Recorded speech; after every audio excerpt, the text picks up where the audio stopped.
This is what you call an automotive technician's worst nightmare.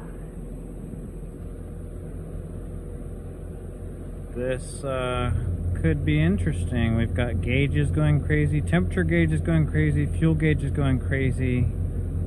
All of the gauges are going crazy. All sorts of warning messages. The vehicle just had a radio update a couple days ago, and she says that it started ever since then.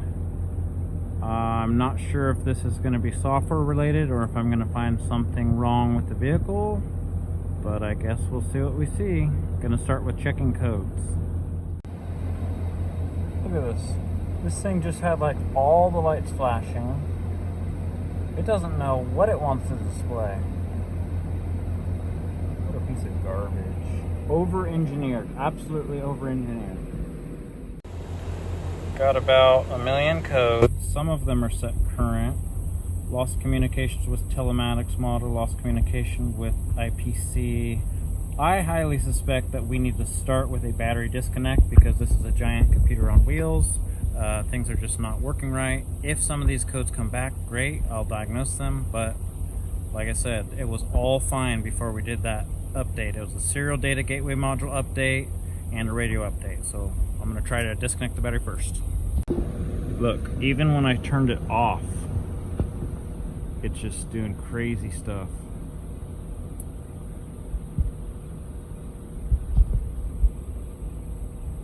Let me start it back up. I'll start it back up.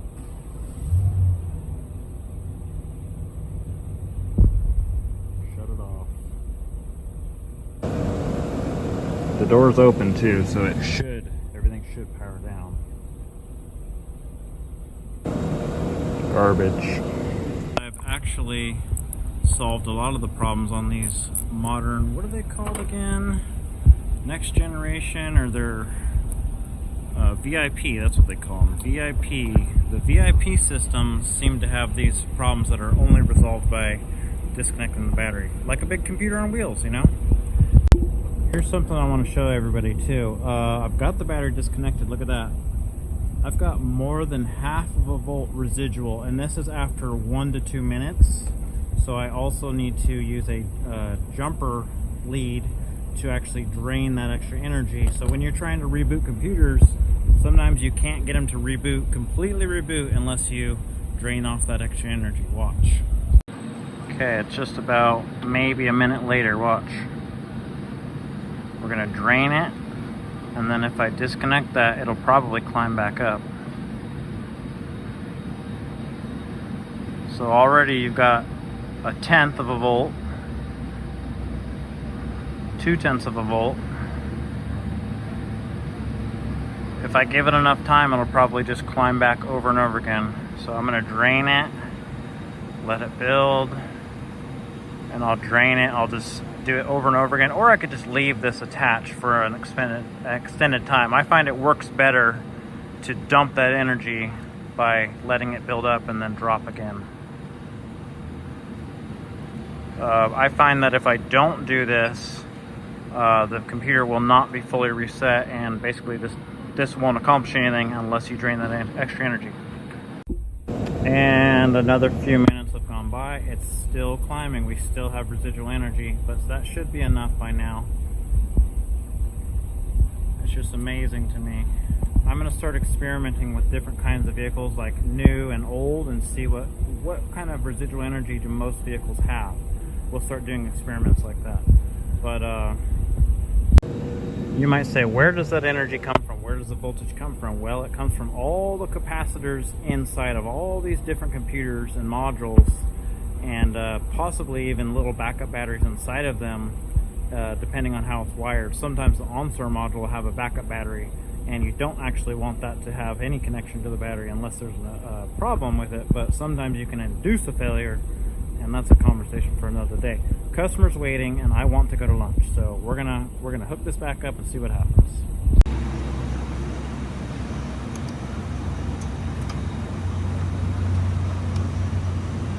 Make good solid contact, and let's see what happened. Where's the on button?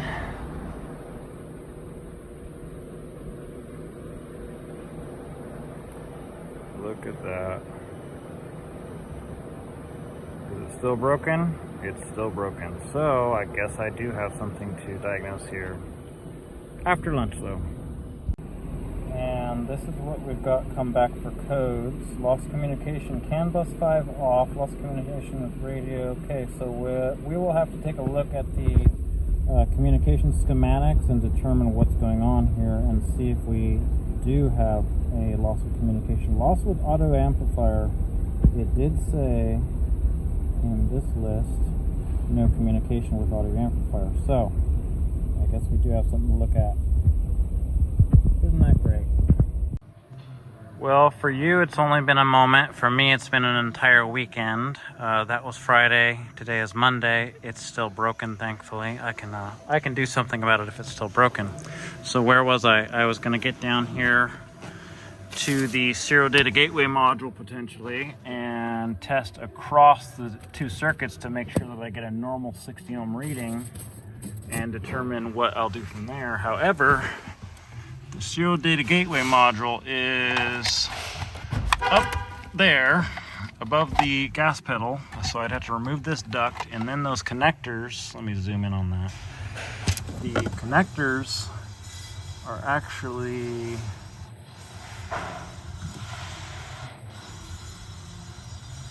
connector is not friendly to back probing. It's very difficult to get a view up there.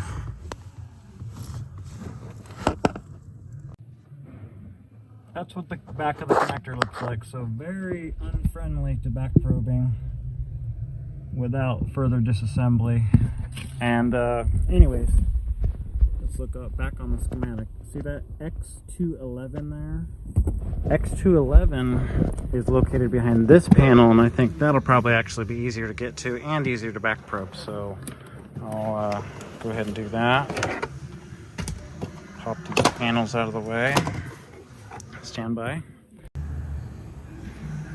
Okay, so right here on the driver's side kick panel area, here's X211. This is where things could get intrusive. I don't necessarily want to disconnect this yet unless I have to. I'm gonna try and get this yellow cover off here. We're after terminal 31 and 32. All right, well, I tried to remove this, but the design of the connector is not friendly to removal without actually disconnecting it, and I don't want to break anything. I do have to go look at another vehicle now that I've actually established a train of thought on this. Derailed, that's okay. But I'm gonna disconnect the battery before I disconnect that because there's a lot of main circuits that flow through that. I need to disconnect the battery to do a proper resistance test anyway. Okay, well, it's actually the end of the day because one thing turned into many things, and this vehicle's not actually on the schedule, so I'm just squeezing it in when I can. Testing resistance at X211, terminal 31 and 32. Focus, you piece of. So, testing at X211, terminal 31 and 32.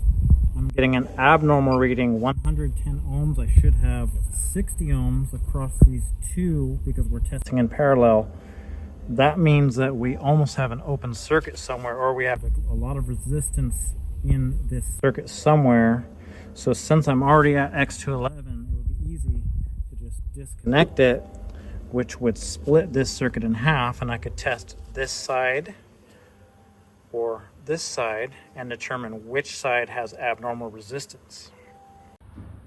Okay, let's take a look at this schematic. If you look at the shape of the terminal, it shows you which side is the female terminal and which side is the male terminal. So by disconnecting X211, I can test this is the female side and that's the male side.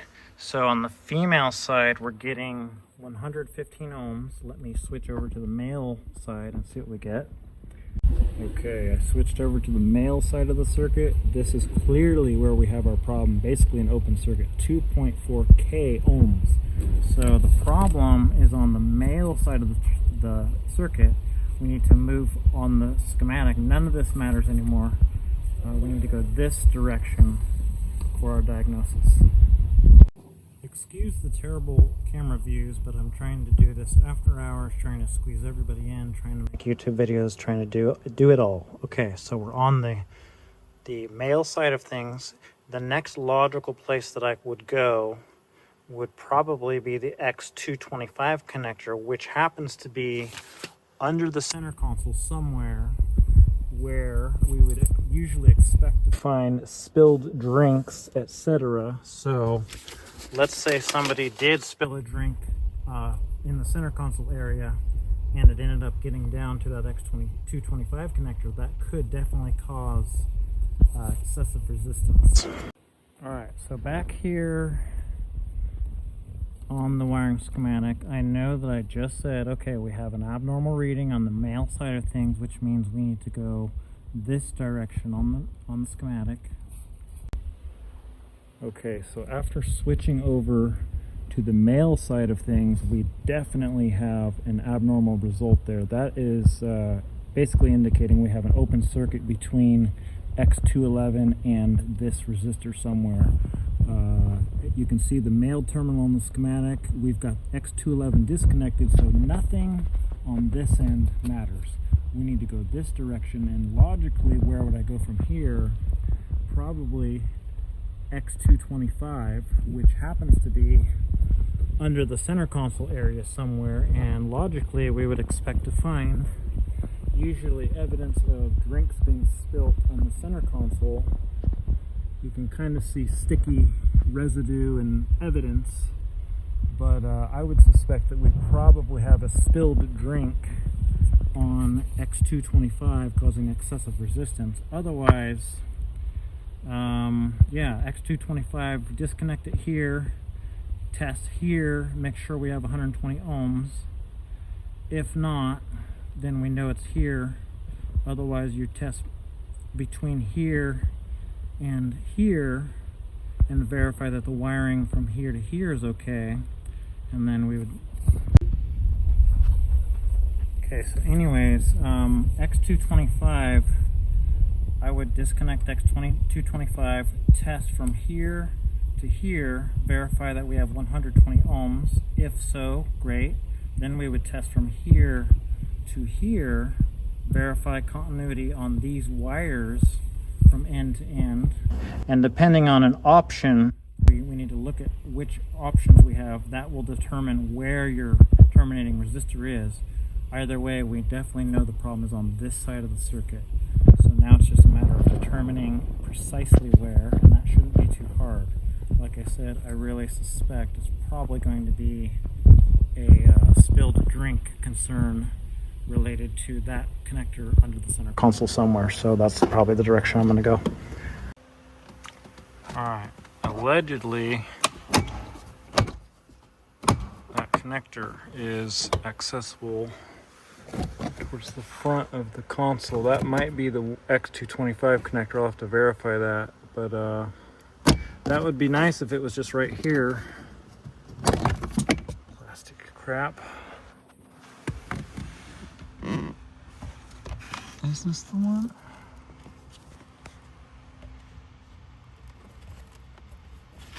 Okay. Let me find exactly where this connector is. Okay, quick view of underneath the console. This is the connector X225C. It's actually closer to the back. This is the one that I was just looking at. That's not the one I'm after. Another suspect would be the wireless accessory charging control module, basically the wireless cell phone charger. Again, like I said, common hotspot for spilled drinks. I wouldn't be surprised if this was soaked in some sort of sticky coffee or something like that.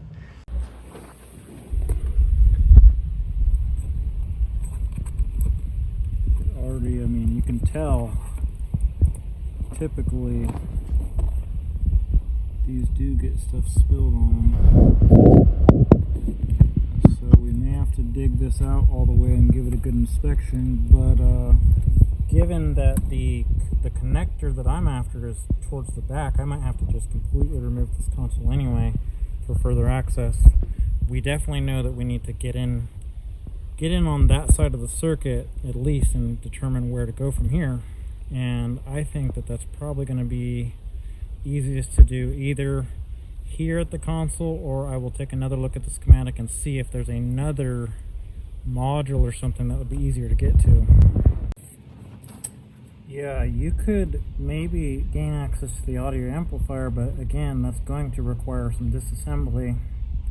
The HVAC control, the controls, you could partially remove the front face and get to that, but again, you're probably, once again, better off just removing the center console and gaining access to this connector, so you could at least determine, do I, let's say I test it here.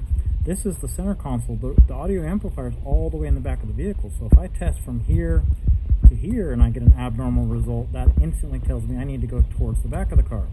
Or if I find my problem here, it's going to hone me in probably in the area of the center console, like I said, or the dash, because it goes through the dash. This we know is in the center console. This is in the center console. This is in the center console. So can't be too much related to it.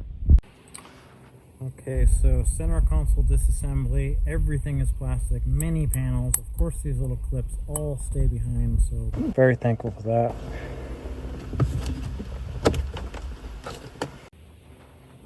Don't tell me there's going to be a big reveal under here. Can't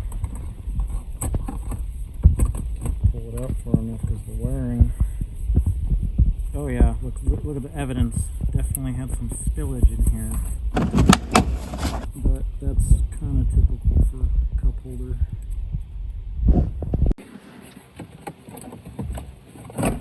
God, how many electrical connectors does this thing have to have on it? Obviously we've got a spilled drink. But evidently it's actually easier to get to this wireless accessory control module, this connector, and test from here. Is it sticky? It doesn't really look abnormal to me.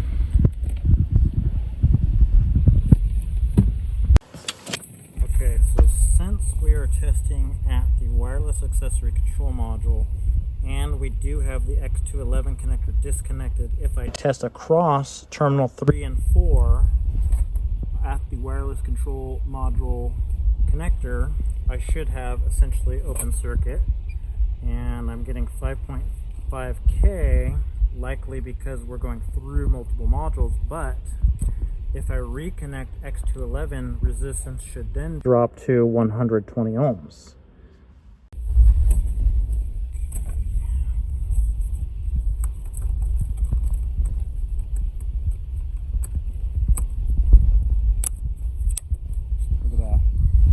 Now, I absolutely know that I need to test on terminals 5 and 6.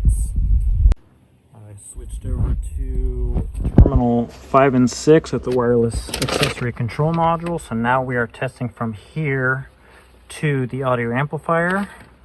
Look at that. We should be getting 120 ohms or about.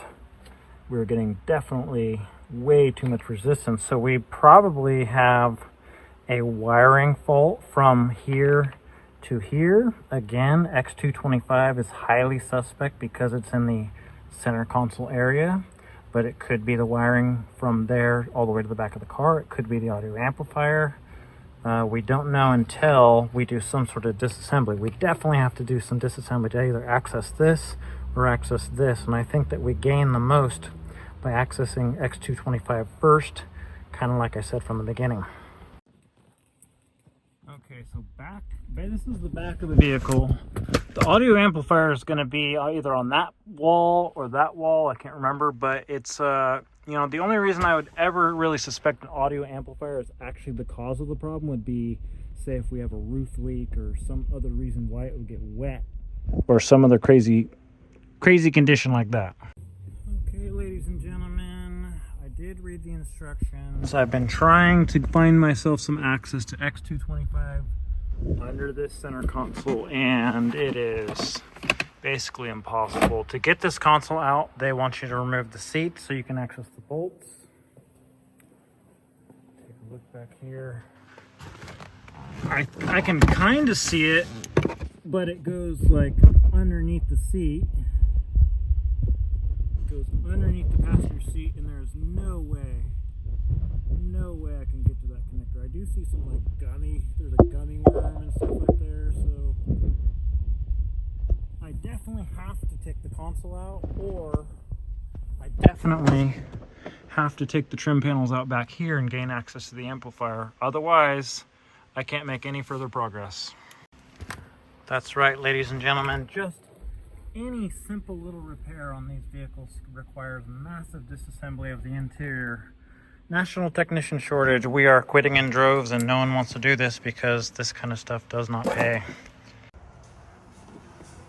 Okay, back here in the hatch, actually I decided, well, what if I just remove this access panel? The radio amplifier is actually right there. All these connectors, and I can kind of access them, but you know, I can access them just enough to get them disconnected and do my wiring harness test, and then that would really help me decide what I was going to disassemble, because it's a lot of work to get this panel off, and it's a lot of work to get the center console out. To do the center console, you got to remove both front seats and a million trim panels, and it's a nightmare. Nightmare and a nightmare. So I'm trying to decide which nightmare do I go after. Alright, ladies and gentlemen, I'm glad that I opted to go to the rear of the vehicle, so I reconnected the wireless accessory control module. I've got X211 reconnected. We're going to go back to the radio amplifier.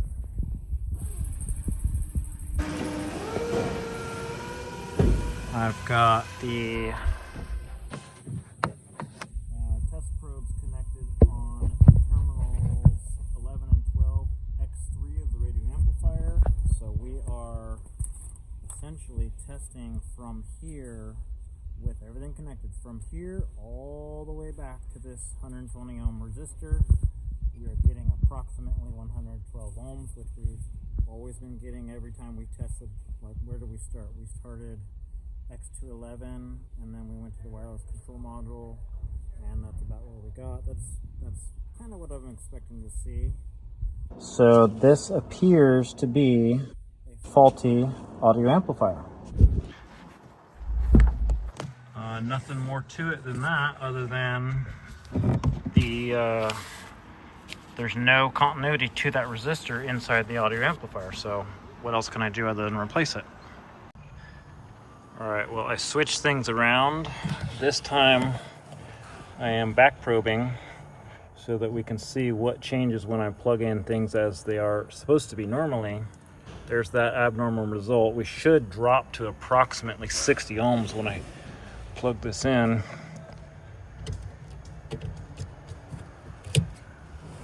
And we did drop to a normal result. So we either have some sort of terminal fitment issue to this audio amplifier, or yeah, I'm just back probing it. Yeah, so what we could have going on is that the terminal fitment on that connector is loose, or these back probes are actually reaching all the way through and completing the connection. I don't know, but I do know that the diagnosis led me all the way back to this amplifier, and I did test from here. I had a normal result going back. So I still think we have a faulty amplifier. One last thing I'll do is do that terminal tension test with the front probes, which I already kind of did, but I didn't show it.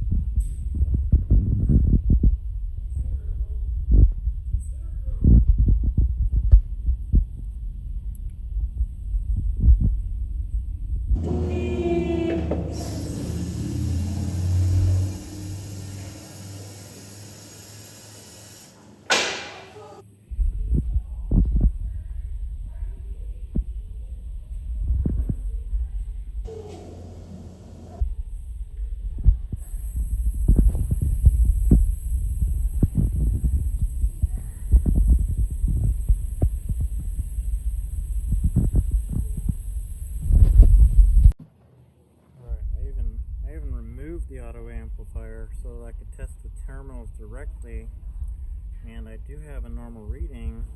The only thing I really found was like terminal 12 just kind of had a little bit of roughness to it. Like, you could maybe call it terminal fretting, but I mean, yeah, that could cause an open circuit or enough resistance to cause what we had.